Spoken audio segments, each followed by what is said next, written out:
The Trump administration is threatening to withhold federal funds for California if the state does not move forward with a plan to revoke commercial driver's licenses for non-citizens. The issue became a flashpoint after deadly crashes, including one in October involving a driver from India that left 3 people dead. Federal officials say the suspect was in the country illegally and under the influence of drugs at the time of the crash.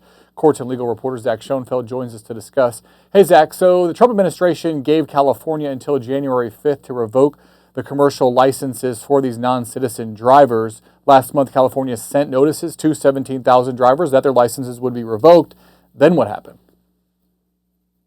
Hey, Drew. Well, at this point now, California is announcing that they will no longer, at least as of right now, move forward with that plan to cut off those commercial driver's license for roughly 17,000 people in California. As you mentioned, that was set to take effect on January 5th, just next week.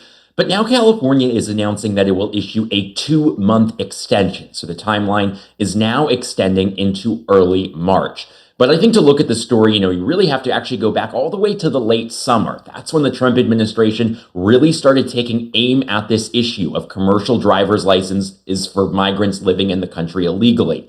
You mentioned there was a big California crash in October that became a flashpoint. But even going back in time earlier than that, there was a similar crash that we saw take place in Florida that killed a few people as well. And that's when we really saw the Transportation Department under Secretary Sean Duffy start to take aim at this issue, not just in California, but all across the country. The Transportation Department, in addition to its efforts on California, has actually issued a new rule that strengthens the requirements for people to get those commercial driver's licenses. So this is really a fight that has been going on ever since the late summer. But now as we start to get into 2026, it has really been California that has been at the forefront. Can you help us understand who these drivers are? So you have people that are in the country, they're not U.S. citizens, but some of them have the legal ability to work, others do not, and there's some question as to whether or not California was properly vetting people as to who it was allowing to drive commercially? That's right. I'll start with the fact that the Transportation Secretary, Sean Duffy, one of the things that he was accusing California of is not doing enough to ensure that drivers getting these licenses have a proficiency in English. That was one attack we saw. But then getting into some more of the nitty gritty of this, it really comes down to the complicated web of legal statuses and visas and all of that that migrants can have. And the accusation from the Transportation Department is that California was not doing enough to comply with federal regulations and to comply with federal requirements on this. Now, California has admitted some errors here. The reason that they are saying they're now going to revoke the 17,000 licenses, they say this all stems from an issue in which these people were granted licenses. At the time, officials were matching up some of these records to these individuals' work authorizations in the country. But California now says that it didn't recognize that many of those work authorizations have expired. So that's another issue that's come into play is even when these drivers are getting these commercial driver's licenses, and maybe, when they get that license that they're allowed to do so, is what happens once those work authorizations expire or their legal status somehow changes, and that there might not be accountability on that front as well. But that being said, some of the new requirements that we're seeing the transportation put out in this new federal rule really does make it a lot more difficult for people in the country illegally to get those commercial driver's license. Specifically talking to groups who have been involved in this issue, what I'm hearing is specifically for asylum seekers and refugees, people with those types of statuses and those types of claims in the country. That's who really this new rule is going to affect more than anyone else. Yeah, we've heard about complaints from people that are DACA recipients possibly not being able to work as well. How big of an issue is this? Do you have an idea for the economy? How many drivers are this? And are there concerns that some of these kind of blanket efforts to remove non-citizens from the ability to drive commercially could have a big impact on the economy? Yeah, Drew. And first of all, you mentioned DACA recipients. That's another big group that I forgot to mention in addition to those refugees and asylum seekers. DACA recipients, another big group affected here.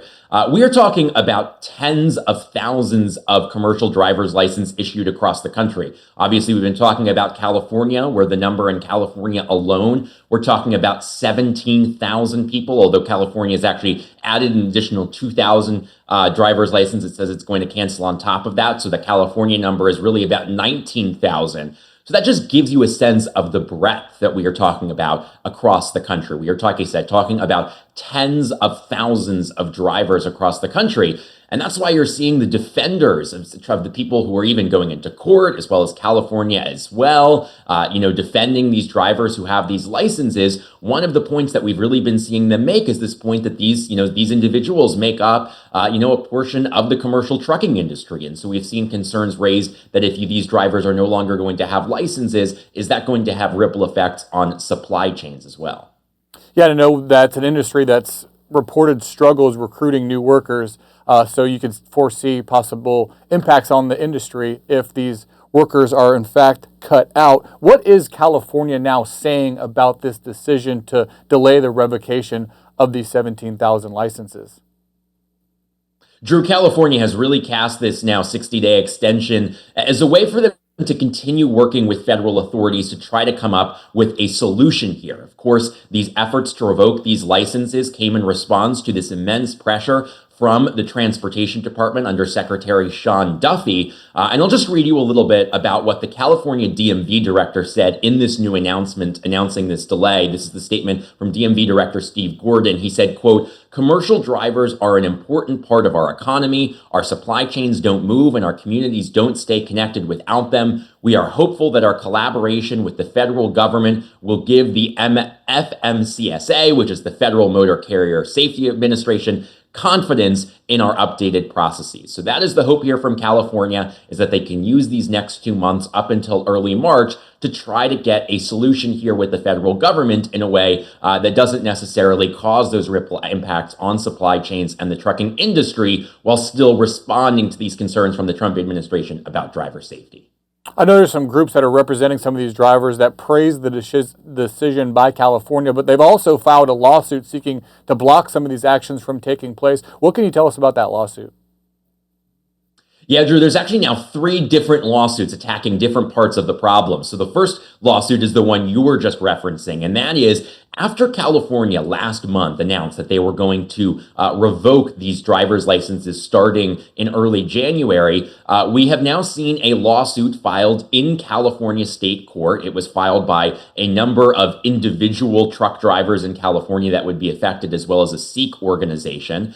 And so now this announcement of California's extension until early March, of course, is coming just days after that lawsuit was filed. Now, California's announcement, it made no reference to that lawsuit in its announcement, but of course that is what it follows. If California had not announced this extension, we were going to see these groups try to come into a California state court and convince a judge that these changes and these revocations of licenses were illegal. So this extension taking the pressure off a bit in that lawsuit. But meanwhile, Drew, as I mentioned, there are 2 other lawsuits that attack a different part of this issue, and that is those lawsuits challenge the federal rule that I was mentioning earlier, that federal rule that nationwide strengthens requirements for individuals to get those commercial driver's licenses. This is now under 2 lawsuits. These are lawsuits taking place in the nation's capital. It is now before the appeals court in D.C., the D.C. Circuit. The D.C. Circuit last month had put this new rule on hold, but those cases are still ongoing. So this is not the end of the story here in terms of the legal stuff. This is really just the beginning with these now 3 lawsuits progressing through the courts. And more immediately, so California issues this delay. Transportation Secretary Sean Duffy says California Governor Gavin Newsom is lying. The deadline is still January 5th. So what now? Well, the threat from the Transportation Department is that they are going to revoke additional funding for California. There already had been an announcement that they were going to revoke about $40 million worth of funding, but Transportation Secretary Sean Duffy saying on X in response to California's announcement that the Transportation Department is now going to up the pressure by if California wants to move forward with this, saying that they're actually going to revoke over $100 million in federal funding. Now, this is far from the first time that we've seen the Trump administration either threaten or actually take that step of canceling a grant against California. I think if you talk to California Attorney General Rob Bonta, a Democrat, he is one who has never been afraid or timid to challenge some of these funding cancellations in court. We've seen the Attorney General be challenging these grant cancellations all throughout the year in various lawsuits. Obviously, the question would then become, if the Transportation Department moves forward with canceling these new grants, would that spark a lawsuit as well? And this, too, could end up in the courts, just like those 3 existing lawsuits, Drew. And has that been tested so far, like the administration's ability to threaten to withhold or actually withhold this grant funding in return for not complying with something that, for instance, the Transportation Department demands? In a broad sense, yes. We have seen pretty much ever since January 20th, the Trump administration has been canceling grants, from all sorts of agencies for all sorts of different reasons. And many of those have come under lawsuits. There are dozens upon dozens of lawsuits all across the country right now challenging these grant terminations. They've had varying degrees of success in getting those grants restored depending on the circumstances. Just to give you a broad sense of the arguments that we've seen play out in courts, one of the main arguments that we've seen in a lot of these grant lawsuits is saying that Congress appropriated money for specific grant programs. And we've seen Democratic states and groups argue that the Trump administration has been exceeding its authority by canceling some of these programs that Congress has appropriated. So that has been a big element. And then also there are rules surrounding agencies, decisions when they change funding decisions, that they can't be arbitrary and capricious. So that has been another big claim that we have seen groups raise in court as well. Obviously, this new threat from the transportation secretary, we haven't seen exactly, what that threat would entail and exactly what grant programs that would cover.